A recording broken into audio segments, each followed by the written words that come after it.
अगर आप अपने ही घर में अकेलापन महसूस कर रहे हैं, अगर पति पत्नी होते हुए भी दिलों में दूरी है, तो यह वीडियो अंत तक देखिए। महादेव कभी रिश्तों को जबरदस्ती नहीं जोड़ते, वे पहले सत्य सामने लाते हैं। आज की यह प्रार्थना उसी सत्य का द्वार खोल सकती है।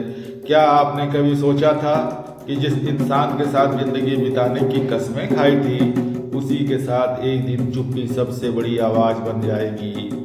एक ही घर, एक ही बिस्तर, लेकिन दिलों के बीच दीवारें खड़ी हो जाती है। पति पत्नी के बीच मनमुटाव, छोटी छोटी बातों पर झगड़े, और फिर वह पल जब लगता है अब यह रिश्ता पहले जैसा नहीं रहेगा। अगर आप इस दर्द से गुजर रहे हैं तो यकीन मानिए आज आप अकेले नहीं हैं, और यह वीडियो आप तक यूं ही नहीं पहुंचा है। महादेव केवल वैराग्य के देव नहीं है, वे गृहस्थ जीवन के सबसे बड़े मार्गदर्शक भी हैं। माता पार्वती और महादेव का संबंध सिर्फ प्रेम की कहानी नहीं, बल्कि धैर्य, परीक्षा और समर्पण का उदाहरण है। मतभेद वहां भी आए, दूरी वहां भी बनी, लेकिन रिश्ता टूटा नहीं। क्यों? क्योंकि वह संबंध सत्य और कल्याण पर आधारित था। महादेव कहते हैं, जहाँ सत्य होता है वहां परीक्षा होती है, पर विनाश नहीं। अधिकतर मामलों में पति पत्नी के बीच दूरी किसी बड़े पाप से नहीं आती, बल्कि कारण होते हैं अहंकार, गलतफहमियां, अधूरी बातें, तीसरे लोगों की दखल, और सबसे बड़ा कारण मौन।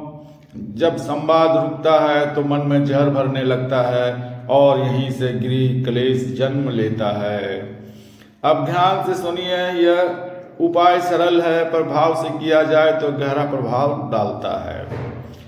सोमवार या शुक्रवार सूर्यास्त के बाद शांत वातावरण में एक दीपक लें, उसमें थोड़ा घी और थोड़ा सरसों का तेल मिलाएं। दीपक को शिवलिंग या महादेव की तस्वीर के सामने रखें। आंखें बंद करें, कुछ क्षण गहरी सांसें लें और मन को शांत करें।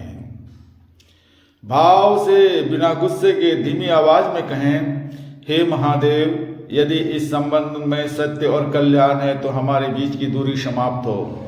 यदि मुझसे कोई भूल हुई है तो मुझे सुधारने की शक्ति दो, और यदि सामने वाले के मन में भ्रम है तो उसे सत्य का बोध कराओ। इस प्रार्थना को 3 या 5 बार दोहराएं। याद रखिए, यह उपाय किसी को बस करने के लिए नहीं है, यह महादेव को न्याय सौंपने का तरीका है। कभी महादेव रिश्ते जोड़ते हैं और कभी अहंकार तोड़ते हैं। दोनों ही आत्मा के लिए आवश्यक होते हैं। एक स्त्री रोज महादेव से यही प्रार्थना करती थी। उसके पति उससे बात नहीं करते थे, घर में सन्नाटा था। उसने शिकायत नहीं की, किसी पर दोष नहीं डाला। 3 सोमवार तक उसने दीपक जलाया।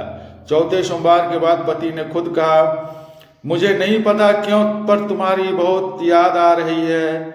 यह चमत्कार नहीं था, यह मन का गांठ खुलने का परिणाम था। अगर आप आज टूटे हुए मन से यह वीडियो देख रहे हैं तो जान लीजिए महादेव आपकी पीड़ा देख रहे हैं। आज या आने वाले सोमवार को यह दीपक जरूर जलाइए और कमेंट में ओम नमः शिवाय लिख दीजिए। महादेव आपके जीवन में जो सत्य और कल्याण होगा वही स्थापित करें। हर हर महादेव।